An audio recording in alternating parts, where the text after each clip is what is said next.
Thank you so much. So now I'll introduce the last talk of the morning session. This is a talk by Joe Parker, who is an assistant professor of biology and biological engineering at Caltech. The Parker Lab studies mechanisms underlying evolutionary change, and particularly change in the context of symbiosis. Their current work focuses on the behaviorally complex interspecies relationship between rove beetles and ant colonies. So Joe, take it away. Thanks. Everyone can see my slide and my pointer? Yep. Great. One of the hallmarks of being an animal is that you have to navigate a living world filled with other species. And so across the animal tree of life, you see the repeated evolution of really complicated species interactions that range from symbiotic associations to specialized modes of feeding and predation. We have very little understanding about how these ecologies and interactions with other species actually shape the brain and behavior. And this is largely due to our reliance on a small number of model species that tend not to show very specialized interactions with other organisms. So it's very hard to define how their brains have been influenced during evolution by existing in a world filled with other organisms. And many ecological interactions are often hard to reconstitute in the laboratory. So that makes the problem that much harder and intractable to study in a really rigorous way. And the upshot of this is that there's very little understanding of some really basic questions about how animals make a living in the living world. So we don't really understand the kind of sensory information that connects species within an ecosystem. We don't really understand how complex interspecies behaviors are constructed, both at the level of behavioral motifs and underlying sensory motor circuits that enable animals to engage with each other across species boundaries. And we also don't know very much about how these often elaborate interspecies behaviors evolve, both at the level of behavioral modules and also at the level of neural circuits. And so what my lab is trying to do is pioneer a new model, a kind of paradigm for understanding complicated interspecies interactions in a laboratory context. And that means that we have to do everything from scratch in a non-classical model system. And this system are the rove beetles, the family Staphylinidae. This is a clade, a group of organisms of 64,000 species. So it's the largest family in the entire animal kingdom. And what's really cool about rove beetles is that they have really dedicated ways and structures that enable them to interact with other species that are kind of quantifiable and classifiable. And the kind of key innovation that rove beetles have in this regard is this amazing flexible abdomen that bears a big chemical defense gland at the end of it. And so this is a structure that enables these beetles to make a living in a landscape filled with other predatory organisms. And the main predatory organisms that small beetles like this ever encounter are ants. And so what rove beetles like this one here can do if they're attacked by an ant is to flex their abdomen round, blast the ant in the face with like this chemical weapon and save their own lives. And this has enabled these beetles to proliferate globally, probably the reason why there's 64,000 species, and invade many different kinds of niches. And one of those niches is the ant colony itself. And so through changes in behavior and chemistry, free living beetles like this have evolved into these remarkable symbiotic species that we call myrmecophiles that can socially assimilate into the complex societies of ants and engage in really intimate behaviors with their ant hosts and live as what we refer to as social parasites that exploit the ant colony as a niche and trick the ants into accepting them as if they were nestmates. Okay, and so what we have here is a system, a kind of convergent system of social and symbiotic evolution where free living species engage in kind of defensive interactions, and many times during their evolution, they've undergone this remarkable reversal to engage instead in social interactions with predatory organisms like ants. A convenient feature of rove beetles is that their abdomen is this additional appendage that they have. Okay, and the kinematics of the abdomen give you a kind of readout of what's going on in the beetle's brain when it encounters another organism. And so rove beetles flex their abdomens and actuate it in specific ways to copulate with conspecifics, to defend themselves and engage in male-male aggression. And they also deploy the abdomen in different ways again to interact with other species. So the deployment of chemical defense glands and the deployment of appeasement secretions in these symbiotic species that chemically dope ants to pacify ant aggression. And this is really very convenient because it means we can tether these beetles in a highly constrained experimental context and reconstitute almost naturalistic interactions with other species. So this is Dolotia coriaria, our kind of free living model rove beetle that we've developed in the lab, walking on a treadmill, and we can bring an ant to interact with the beetle on a linear actuator in a really defined way and quantify the beetle's pose and movement as it walks on this kind of infinite landscape. So the kinds of packages that we use for this are the ones that you all know about. So this is deep lab cut, tracking the pose of the beetle as it walks along the ball. This is fig track, which is using landmarks on the ball to determine the beetle's path and velocity as it walks along this infinite plane. And you can use the fig track data to actually control the position of the stimulus to create a kind of closed loop or virtual reality setup where the movement of the beetle dictates the position of the stimulus. And that enables you to start deconstructing the valence, the attraction or repulsion of the beetle to another species, in this case, an ant. So the beetle's walking on the ball. You can present it with whatever stimulus you're really interested in. It can be the same species, a different species, a dummy object. So I'm going to show you a quick experiment, which is just presenting Dolotia as it walks on the ball with an ant, okay, for a period of 4 minutes. And it's during minute 3 that the ant is brought into contact with the beetle's antennae as it kind of trundles away along the ball. And what we're measuring here is the abdominal flex, the angle of articulation of the abdomen of the beetle. And you can see during this minute of stimulus presentation, the abdomen's flexing repeatedly many times, okay? So normally the abdomen's kind of in this resting position. You bring the ant, different species, doesn't really matter, and the ant can also be alive or dead, into contact, and the beetle will flex its abdomen to what appeared to us deploy its chemical defense gland at the end. So here's a single trace of one beetle. This is the minute of stimulus presentation here. You can see there's lots of flexing happening. And the fig track data is supplying us with the beetle's movement through space. And this is the minute here where the ant is touching the beetle. And you can see the beetle stops. Okay, it's rooted to the spot and it's repeatedly flexing its abdomen. Here's another example of that. Okay, and now here's an experiment where the ant is dead, but we've dipped the ant in hexane that removes the body surface pheromones from the ant, these cuticular hydrocarbons the ants use to recognize members of their own colony. When you strip the cuticular hydrocarbons off the body surface of the ant, you lose the flexing behavior. Okay, Dolotia doesn't seem to care that the ant is there. It doesn't try and defend itself.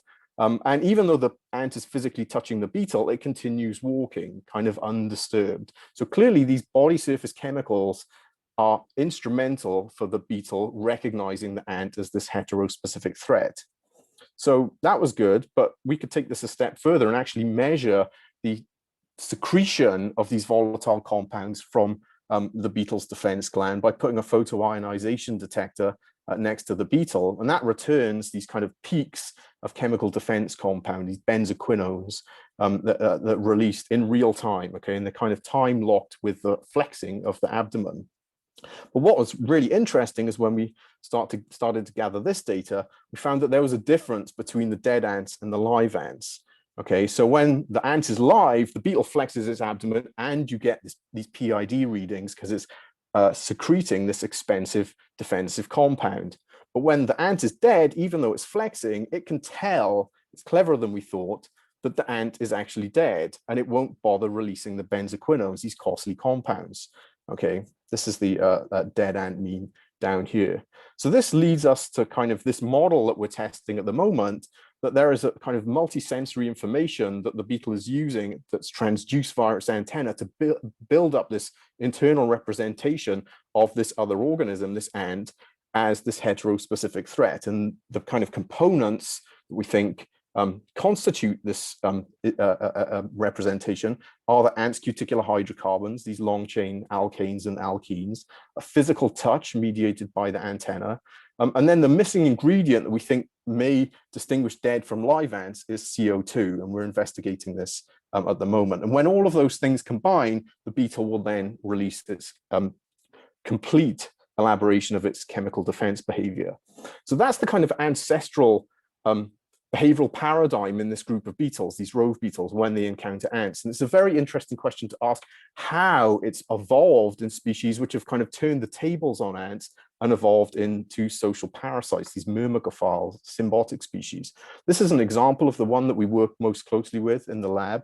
This is Skeptobius. You can see as soon as you put Skeptobius in a tiny arena with an ant, it will, instead of running away or chemically defending itself, it's actually magnetically drawn to the ant. It will climb on top of the ant.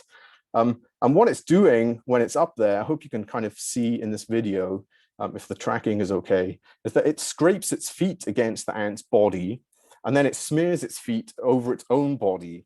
And what it's doing is actually stealing the ant's cuticular hydrocarbons, these nest mate recognition cues, and applying them to its own body so that it can achieve resemblance of its host and perfect social integration inside the colony. And if you pull the beetle and the ant away from each other, profile these cuticular hydrocarbons, this is a gas chromatograph trace, you can see that they perfectly match each other. Okay, so the beetle achieves chemical mimicry by stealing the ant's cuticular hydrocarbons. Okay, so how does it execute this behavior? Well, you can reconstitute this behavior between the ant and the symbiotic beetle in small arenas like this in the lab. This is the ant being groomed by Skeptobius, and you can multiplex the whole thing to start extracting large amounts of kind of symbiotic behavioral data from Skeptobius and its host ant to ask what is it about the host ant which is so attractive to Skeptobius that triggers this grooming program. You can swap in another insect, like this is a hemipteran bug in the middle here, and you can see there's really no interest of Skeptobius. Okay, this is the distance between the two insects over 6 hours. Really no interest from Skeptobius towards the bug, and it's kind of whirring around like a washing machine. But as soon as you put the host ant in, you get these really long, kind of prolonged, protracted bouts of grooming. Okay, so there's clearly something different about the ant and the beetle, the bug. So what is it about the ant? Well, you can kill the ant and Skeptobius will still mount and groom it. So this is a dead ant, Skeptobius grooming it. But if you strip the cuticular hydrocarbons away, you lose the interaction. And then when you start adding specific cuticular hydrocarbons back to the dead ant corpse, you reconstitute the interaction. So what this tells us is that during evolution, these same ant stimuli, these cuticular hydrocarbons that cloak the body surface of the ant, these nest mate recognition cues, have been co-opted by the symbiotic species to engage in this social behavioral program so that it can parasitize the colonies. If you're a symbiotic species like Skeptobius and your wings have degenerated and you're going to completely obligately dependent on your host, then you need to find a way to disperse and maintain a very close association with your host. And it turns out that Skeptobius is plugged in to the ant's cuticular hydrocarbons in another way too, so that it never loses sight of its host. So this is a large arena, okay, like maybe a meter by a meter. We can put an obstacle in this arena. We can let the ants forage in this arena for a while, and we can track the movement, the mass movement of the ants around this arena over a period of hours. And you can determine where the ants have made a trail based on this information. Then you can remove the ants from the arena, remove the obstacle from the arena, and you've just got this vacant arena. And you can put a single Skeptobius back into that arena. And what it does is it follows where the ants have walked. Okay, it doesn't hug the wall like free living species do and most other insects would do. Its walk is religiously following the footprints of the ants as they've walked over this arena. And what those footprints are dripping cuticular hydrocarbons from the ant's body. Okay, so what this means is that the ant's body pheromones have been used by this beetle to both recognize the ant as something it wants to groom, to socially assimilate into the nest. And it's also following the ants around so the ants can never get rid of it because they can't help but leave their footprints across the landscape. And it's quite clever what Skeptobius is doing. So this is a small arena with a few dots of cuticular hydrocarbons. And you can see the Skeptobius will just kind of do this death spiral walking around and around and around. You can then kind of you can extract mass amounts of these cuticle hydrocarbons, paint circles in these small arenas and put single Skeptobius in these arenas. And sure enough, it will just walk around in a circle in these arenas. What's kind of interesting is when you look closely at a good one of these traces, you can see that there are two concentric circles.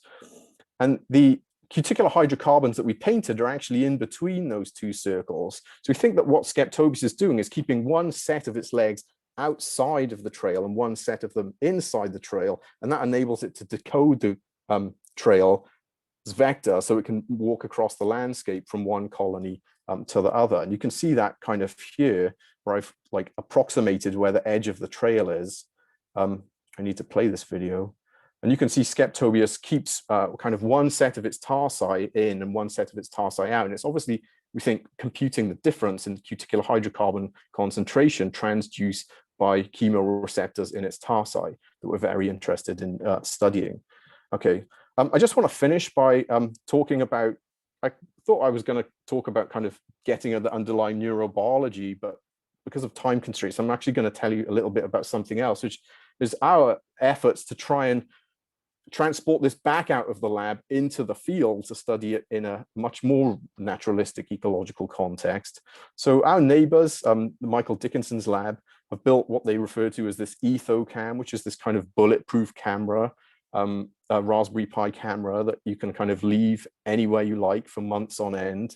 And it will use cell phone towers to send data back to the nerve center, otherwise known as the Dickinson lab, and it measures lots of different environmental variables. And so a student in Michael's lab and a student in my lab deployed this ethocam at one of our experimental colonies in Angeles National Forest.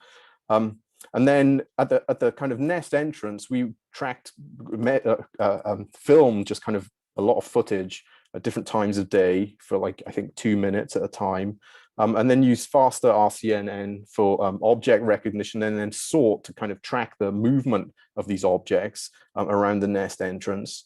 And what we found is it does a pretty good job, actually, of tracking the mass movement of these ants over, with kind of some degree of temporal precision. You can see here the white numbers around these ants. This is ground truth data, okay?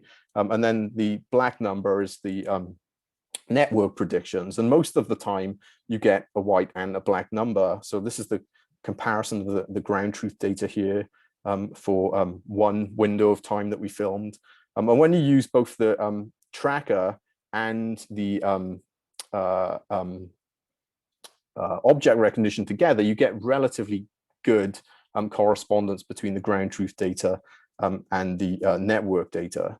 And so this is the kind of really basic information that we've started to accumulate, which is to get kind of circadian rhythms of these ant colonies. So what was surprising to us is that there's a lot of activity in the morning, which is usually before we've ever, started to do field work. We're always complaining that the ants aren't out when we go during the afternoon to collect these symbiotic beetles. And maybe if we got out of bed a little bit earlier, we'd be much better at finding them.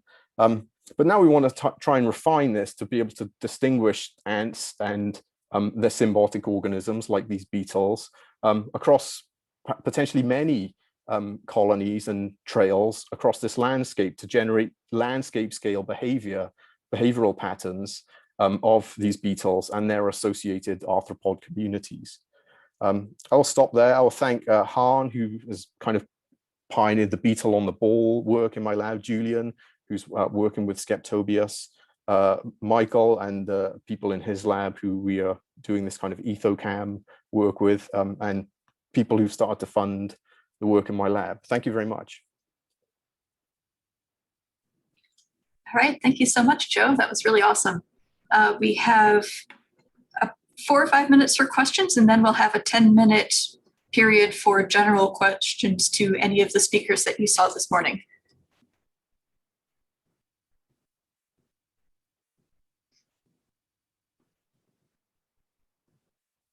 So I had one question that I had was just about the spatial scale that you can capture with these in the field systems? Like these ant colonies, are you able to, what range are you able to track them over? Do you think that you'd be able to see multiple colonies interacting with each other?